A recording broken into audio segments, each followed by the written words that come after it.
Salut à tous et bienvenue pour ce nouveau petit journal du Japon. Vous connaissez la chanson maintenant, sous la vidéo je vous mettrai les liens vers les articles que j'ai utilisés pour faire cette vidéo et comme chaque dimanche, la vidéo sera divisée en chapitres, comme ça vous pouvez sauter vers la nouvelle qui vous intéresse. Voilà, ceci étant dit, passons maintenant à la liste des sujets dont on va parler aujourd'hui. Et on commencera ce journal en parlant de nos amis à quatre pattes, puisque depuis le 1er juin, l'implantation de puces électroniques est devenue obligatoire sur les chats et les chiens, notamment pour aider leurs propriétaires à les retrouver s'ils s'égaraient ou en cas de catastrophe naturelle par exemple.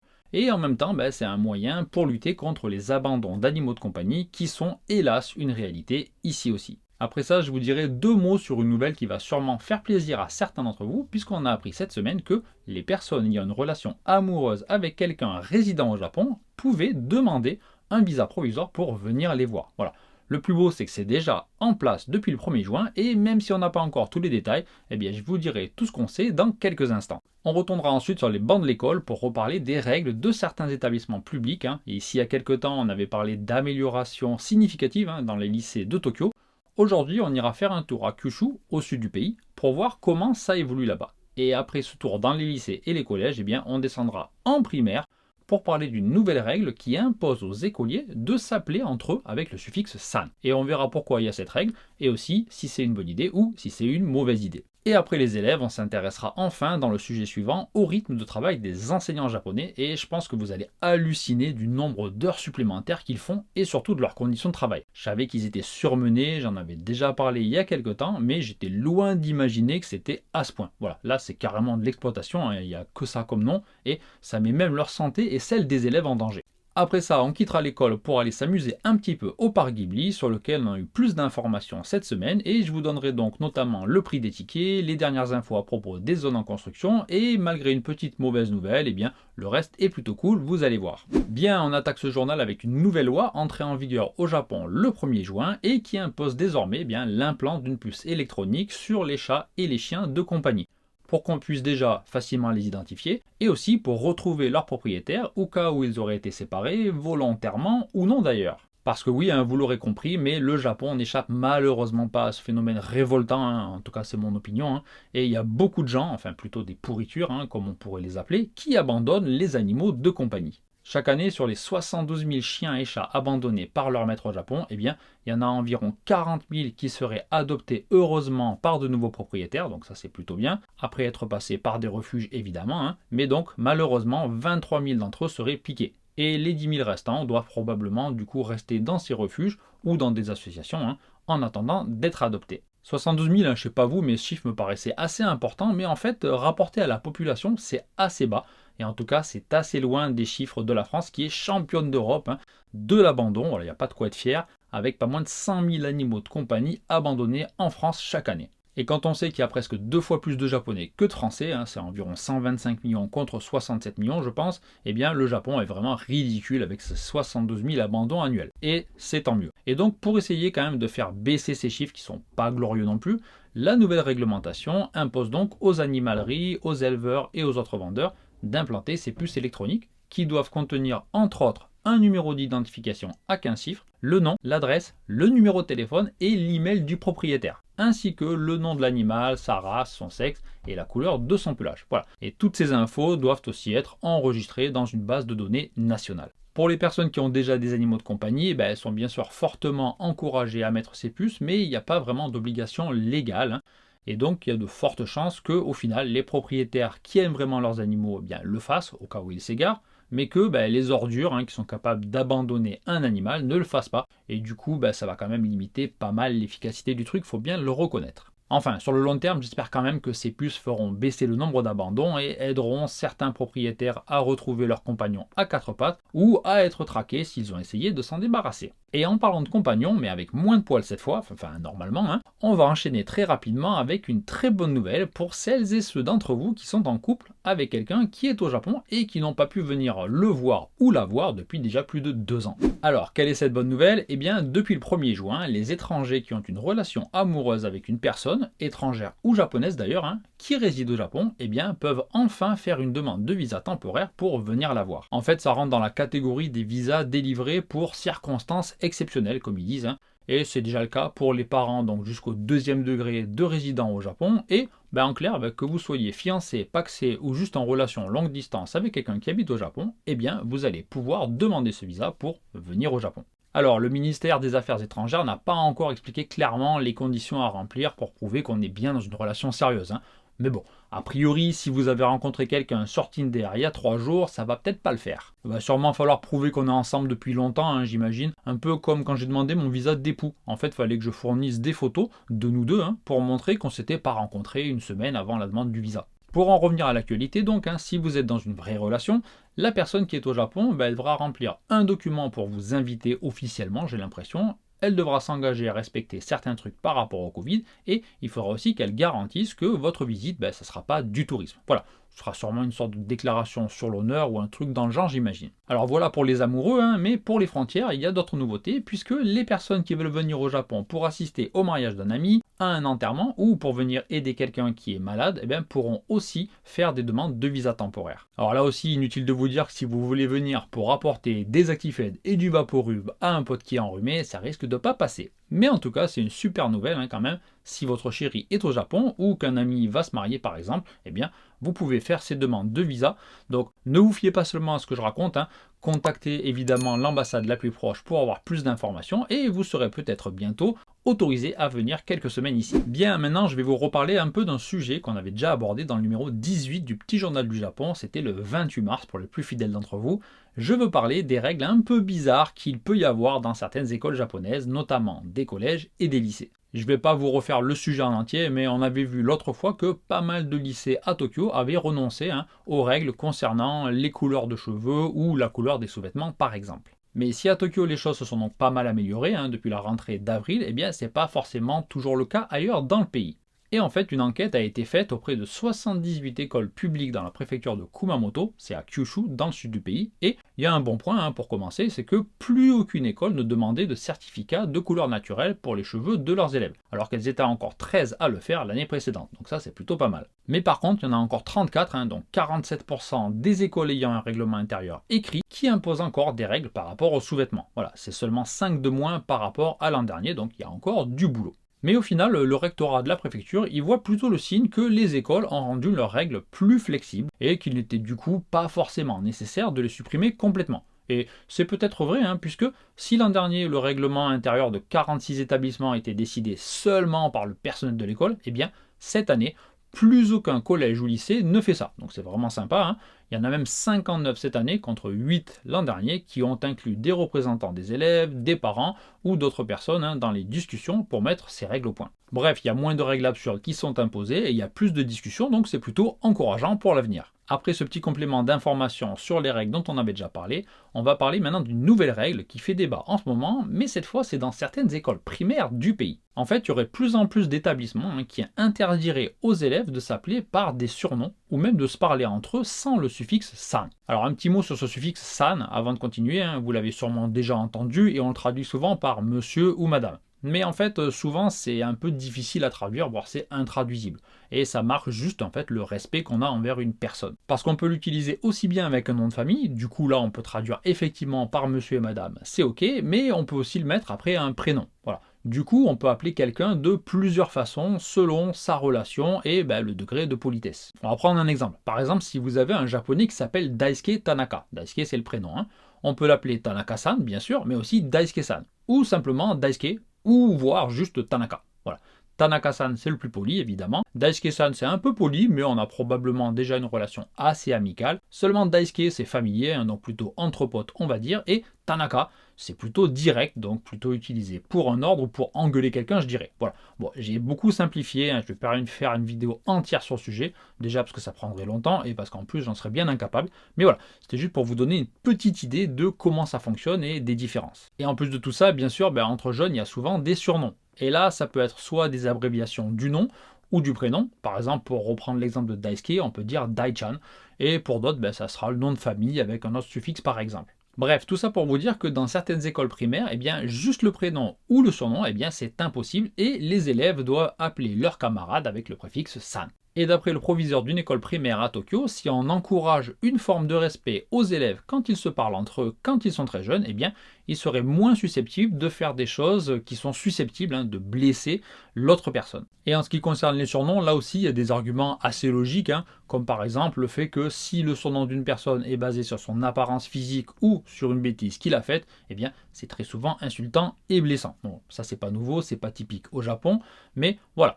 En tout cas, bien sûr, les écoles qui obligent à utiliser ça se doutent bien que ça ne va pas mettre fin au harcèlement scolaire, mais bon, en tout cas, si ça aide un peu à l'atténuer, ça sera déjà pas mal. Alors, du côté des internautes, les réactions sont plutôt mitigées. Il y en a certains qui sont plutôt favorables, et puis il y en a d'autres qui pensent que ça pourrait rendre la communication plus difficile entre les élèves. Bon, personnellement, je trouve pas ça catastrophique de rajouter ça, mais bon, voilà. En tout cas, il y avait un point intéressant qui a été soulevé, c'était que certains surnoms aident au contraire à se démarquer et à gagner en sympathie. Et d'ailleurs, petite histoire perso, c'est comme ça que je vois mon surnom de Sam, voilà, qu'il y a dans mon pseudo de Oji Sam et qui n'a aucun rapport en fait, ni avec San, ni avec le Japon d'ailleurs. Alors pour la petite histoire, c'est un ami de lycée qui a commencé à m'appeler comme ça et j'ai gardé ce surnom parce qu'en fait tout le monde l'a adopté et que moi aussi j'aimais bien ce surnom. Et pour ceux que ça intéresse, il m'a appelé comme ça parce que d'après lui, je ressemblais à l'acteur principal d'une série qu'on regardait tous au lycée et qu'on adorait à l'époque. Moi le premier, c'était Code Quantum. Voilà.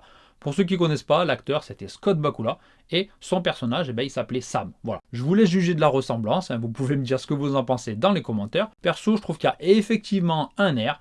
Enfin voilà, ça c'était pour l'anecdote perso de mon surnom. Ah, et pour finir avec le sujet des surnoms à l'école, il y avait un commentaire très sympa, j'ai trouvé, quelqu'un qui a raconté que son professeur avait demandé à tout le monde au début de l'année de passer un par un devant la classe et de dire simplement aux autres élèves comment ils voulaient être appelés. Et que du coup, ça avait très bien marché. Voilà, je trouve ça vraiment pas bête et peut-être plus sympa et efficace que d'imposer une façon de s'appeler. Enfin voilà, les règles à l'école au Japon, c'est une histoire sans fin, mais on va s'arrêter là pour aujourd'hui, mais on va rester à l'école pour le prochain sujet. Et donc après les élèves, on va s'intéresser cette fois aux profs, puisqu'une enquête indépendante a révélé récemment qu'en moyenne, les profs de collège et les instituteurs faisaient plus de 100 heures supplémentaires par mois.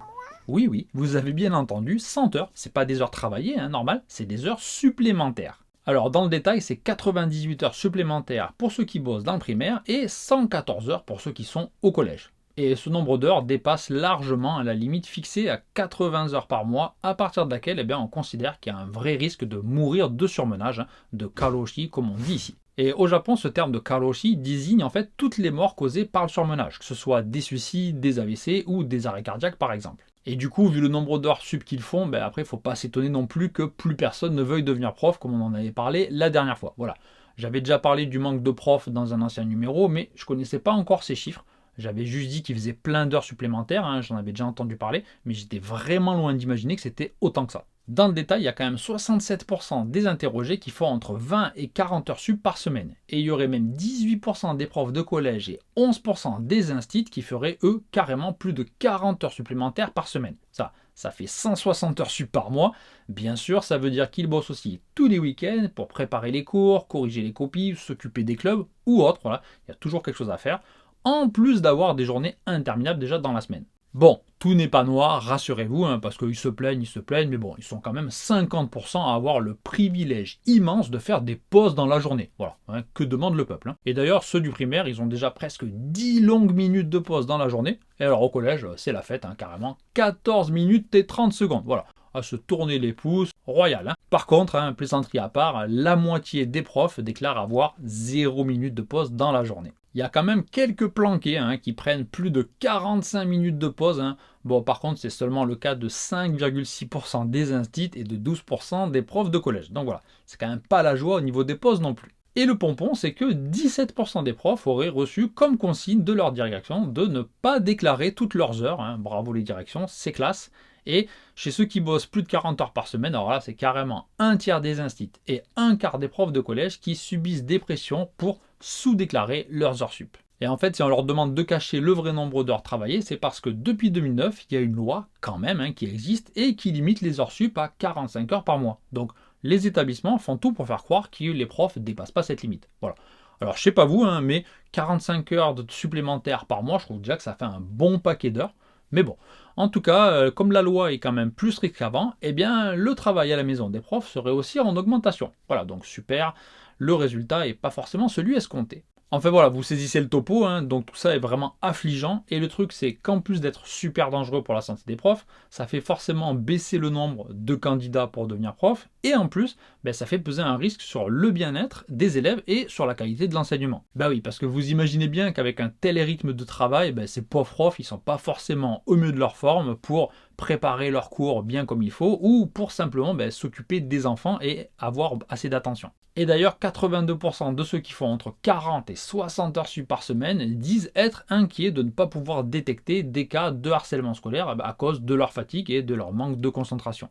Bref, prof au Japon dans le public, c'est vraiment un métier à éviter comme la peste, hein, à moins d'être, je sais pas, maso ou d'être un surhomme. Mais voilà, c'est triste, hein, surtout qu'avec cette façon complètement idiote et pas du tout productive, hein, le pays se tire une balle dans le pied. Parce que, je sais pas vous, mais bon, pour moi, l'avenir d'un pays, a priori, c'est les enfants. Donc déjà qu'il n'y en a pas beaucoup au Japon, ils pourraient au moins faire de leur éducation une priorité. Mais non, voilà. Tout ça n'est pas très encourageant pour l'avenir, mais bon, peut-être qu'il y a une meilleure situation dans le privé, hein, ce qui fera encore augmenter les inégalités qui sont déjà bien marquées hein, entre les enfants venant de familles avec de l'argent et les autres. Mais bon, voilà, s'il reste plus que ça, il n'y aura pas trop de choix. Enfin voilà pour l'état des lieux de l'enseignement, c'est pas très rassurant pour la qualité des études des enfants, mais bon, à défaut d'étudier, les enfants japonais pourront bientôt se consoler en allant s'amuser au parc Ghibli. Et ça tombe bien parce que c'est notre dernier sujet du jour. Franchement, y a rien là, c'était pas une transition de compétition ça. Si ça vous a plu d'ailleurs et que la vidéo aussi, n'hésitez pas à lâcher un petit like, hein, c'est par là. Et puis si vous avez vraiment surkiffé et que vous adorez ce journal et ce que je fais en général, il y a le bouton merci qui est par ici, hein, dont j'ai parlé la semaine dernière. Et j'en profite d'ailleurs pour passer un petit message à ceux d'entre vous qui l'ont utilisé pour me soutenir au cours de la semaine. Donc Meme, Lucie, Celtic, Camille, Yacine, Zeske et Céline, merci à tous et à toutes pour votre soutien, ça fait vraiment super plaisir. Alors, le parc Ghibli. Alors, avant de vous donner des nouvelles, oui, je sais, j'ai prononcé Ghibli volontairement parce que je parle en français, hein, oui, et qu'en France on prononce comme ça. Enfin, en tout cas, c'était le cas il y a 10 ans quand je suis parti. Donc parce que pour ceux qui ne le savent pas forcément, hein, au Japon on prononce Ghibli. Donc si vous dites que vous aimez Ghibli à un japonais, il y a de fortes chances qu'ils ne comprennent pas tout de suite ou voire pas du tout. Voilà. Donc avec les japonais, dites plutôt Ghibli.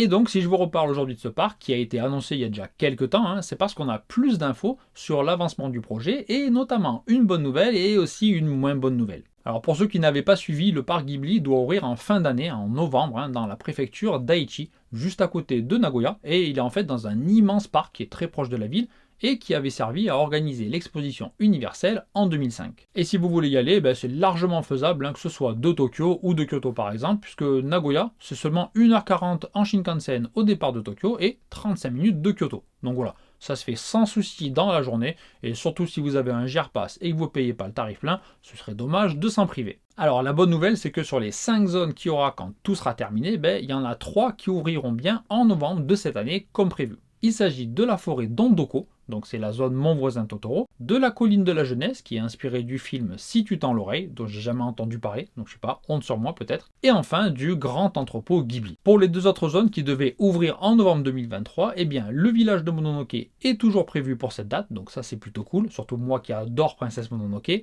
et par contre l'ouverture de la vallée des sorcières, dans lequel on devait retrouver des lieux du château ambulant ou de Kiki la petite sorcière, est repoussée à mars 2024. Donc voilà, ça c'est la mauvaise nouvelle. Et la raison de ce report, c'est que dans les 2 films dont s'inspire cette zone, les bâtiments ont un style très européen. Et du coup, les gars de Ghibli, ils font pas les choses à moitié, il faut bien le reconnaître.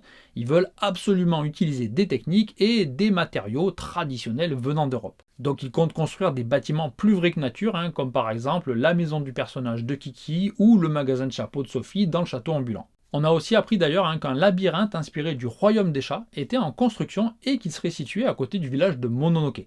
Et ça, c'est une double bonne nouvelle. Déjà parce que le royaume des chats, c'est sympa. Et puisqu'en plus, ce labyrinthe, qui va ouvrir à l'été 2023, sera dans une partie libre d'accès du parc des expositions. Et donc, tout le monde pourra y accéder, même si on n'a pas acheté de ticket d'entrée pour le parc Ghibli en lui-même. Donc ça, c'est vraiment très sympa. Et en parlant de ticket d'entrée d'ailleurs, j'en profite pour vous donner les prix d'entrée au parc, qui avait été annoncé fin avril, j'en avais pas parlé, mais en fait, il faudra payer pour chaque zone séparément. Voilà, c'est une façon de faire qui n'est pas si inhabituelle que ça au Japon. Il y a d'autres parcs ou d'autres lieux qui fonctionnent comme ça. Et au final, moi je trouve ça plutôt sympa et assez pratique. Alors pour commencer, l'entrée sera gratuite pour les enfants de moins de 3 ans. Et pour le reste, si vous voulez visiter le grand entrepôt Ghibli, ce sera 2000 yens pour les adultes en semaine et 2500 yens les week-ends et les jours fériés. et pour les enfants, ça coûtera 1000 ou 1250 yens. Et pour la forêt d'Odonko et la colline de la jeunesse, ce sera 1000 yens pour chaque zone pour les adultes et 500 yens pour les enfants. Voilà, c'est vraiment pas excessif, hein, et même si on achète les passes pour les 3 zones qui ouvriront en novembre, eh bien, pour un adulte, on s'en sort à 4000-4500 yens.